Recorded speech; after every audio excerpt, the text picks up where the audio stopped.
حسن بصری رحمۃ اللہ علیہ، حسن بصری رحمۃ اللہ علیہ اپنے زمانے کے بہت بڑے ولی ہیں۔ وہ فرماتے ہیں کہ موت کا فرشتہ ہر گھر میں 3 مرتبہ چکر لگا کر جاتا ہے۔ کتنا مرتبہ؟ 3 مرتبہ چکر لگا کر جاتا ہے۔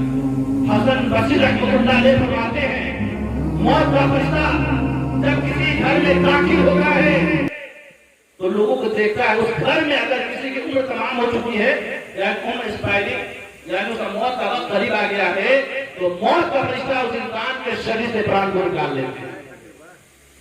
جو ہی جیسے ہی موت کا فرشتہ جسے ہم اجرائیل علیہ السلام کے نام سے جانتے ہیں، جیسے ہی موت کا فرشتہ اس انسان کے شریر سے پران کو نکال لیتے ہیں تو اس کے گھر والے روتے ہیں، چیختے ہیں، چلاتے ہیں، آہو بھگا کرتے ہیں۔ تو غور کیجئے، جب ایک انسان کے روح کو نکال لیا جاتا ہے، موت کا فرشتہ جب روح کو قبض کر لیتا ہے تو اس کے گھر والے آہو بھگا کرتے ہیں، روتے ہیں، چیختے ہیں، چلاتے ہیں۔ تو غور کیجئے، موت کا فرشتہ جب اس منظر کو دیکھتا ہے تو لوگوں سے مخاطب ہو کر ارشاد فرماتا ہے، اے لوگوں، اس میں میرا کوئی قصور نہیں ہے، بلکہ میں موت کا فرشتہ ہوں، میرا نام اجرائیل ہے، خالق کائنات نے مجھے یہ ڈیوٹی دی ہے، جس کی عمر تمام ہو جاتی ہے، عمر مکمل ہو جاتی ہے، اس کے شریر سے پران کو نکال لیتا ہوں۔ خالق کائنات نے مجھے اس کا حکم دیا ہے تو میں بجا لاتا ہوں، اللہ کے حکم سے میں تابع ہوں، جس کی عمر تمام ہو جاتی ہے، اس کے روح کو قبض کر لیتا ہوں۔ ایک گھر پہ اس میت کو رونے والوں، اس میت کو آہو بھگا کرنے والوں، اس میت کے اہل و اقارب، رشتہ داروں، بیٹوں، اے لوگوں، میرا نہیں ہے، نہ ہی میں نے کسی کی عمر کو گھٹائی ہے، نہ ہی میں نے اس کے رزق کو کم کی ہے، بلکہ میں نے اللہ کے حکم کی تعمیل کی ہے۔ میں نے اللہ کے حکم کی کیا کی ہے؟ تعمیل کی ہے۔ اللہ نے مجھے ڈیوٹی دے کر کی ہے، لیکن اس میت پہ رونے والوں، اس میت پہ آہو بھگا کرنے والوں، یاد رکھو یہ آہو بھگا کرنے سے کوئی فائدہ ہاتھ آنے والا نہیں ہے۔ آج اتنی ماہی تھی، آج میں لے کر جا رہا ہوں، کل صبح سے میں کسی کو چھوڑنے والا نہیں ہوں۔ یہ موت کا فرشتہ چیخ کرتا ہے۔ حسن بصری رحمۃ اللہ علیہ فرماتے ہیں ملک الموت کی اس آواز کو اگر گھر والے سن لے تو میت پر رونا چھوڑ کر اپنے اوپر رونا شروع کر دے، اپنے اوپر رونا شروع کر دے۔ غور کیجیے، ایک مفہوم کو سمجھنے کی کوشش کیجیے۔ خالق کائنات نے کیا فرمایا قرآن مقدس میں؟ کل نفس ذائقۃ الموت، ہر نفس کو موت کا مزہ چکھنا ہے۔ بولے سبحان اللہ۔ غور کرنے کا مقام ہے۔ خالق کائنات نے قرآن مقدس میں ارشاد فرما دیا کل نفس ذائقۃ الموت، ہر نفس کو موت کا مزہ چکھنا ہے۔ تو غور کیجیے، اللہ نے یہیں پہ حیات کو ثابت کر دیا۔ بولے سبحان اللہ۔ کل نفس ذائقۃ الموت، پتہ یہ چلا کہ انسان مرتا ہی نہیں ہے۔ بولے سبحان اللہ۔ انسان مرتا ہی نہیں ہے۔ مرنے والے کو بظاہر ہمیشہ سب دیکھتے ہیں لیکن وہ اصل میں زندہ ہوتا ہے، لیکن ہماری آنکھوں میں وہ کیپیسٹی نہیں، طاقت نہیں کہ ہم ان کی زندگی کا مشاہدہ کر سکیں۔ تو ہم سے بہتر سنتے ہیں، دیکھتے ہیں، لیکن اللہ کی طاقت کو سلب کر دیا ہے، وہ سب دیکھتے ہیں کون غسل کیا ہے، کون نہوایا ہے، کون سب قبرستان گیا ہے، کون لٹایا ہے، سب کا مشاہدہ کر دیا۔ تو یاد رکھیے گا، اس مفہوم کو آپ سمجھنے کی کوشش کیجیے، وقت کو جان کا خیال کرتے ہوئے، جو کہ میں ٹائم فکس کر دیا ہے، میں کوشش کرتا ہوں کسی مختصر اوقات میں کچھ مفید باتیں آپ کے سامنے رکھوں تاکہ اس میں آپ عمل کر کر اپنے آخرت کو بہتر بنائیں۔ کل نفس ذائقۃ الموت، اس کا ترجمہ کیا ہے؟ ہر نفس کو موت کا مزہ چکھنا ہے۔ کیا چکھنا ہے؟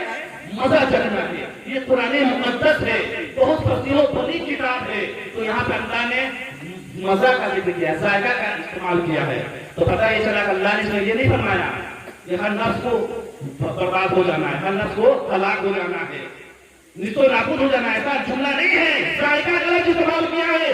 کل نفس ذائقۃ الموت، ہر نفس کو، ہر جیو کو، ہر پرانی کو جس میں پران پائی جاتی ہے اور وہ شے کو ایک نہ ایک دن موت کا مزہ چکھنا ہے، مزہ چکھنا ہے۔ ہمیں بات کو یہ دیکھنا ہے مزہ کرنے کس کو ہے اور اس پر مزہ کرتے کس کو ہے۔ تو آئیے اس چیز کو آپ سمجھیے، اگر کسی میٹھی چیز پہ آپ انگلی رکھ دے اور زبان پہ رکھے تو یاد رکھے وہ مٹھاس زیادہ دیر تک باقی نہیں رہتا، زیادہ دیر تک باقی نہیں رہتا۔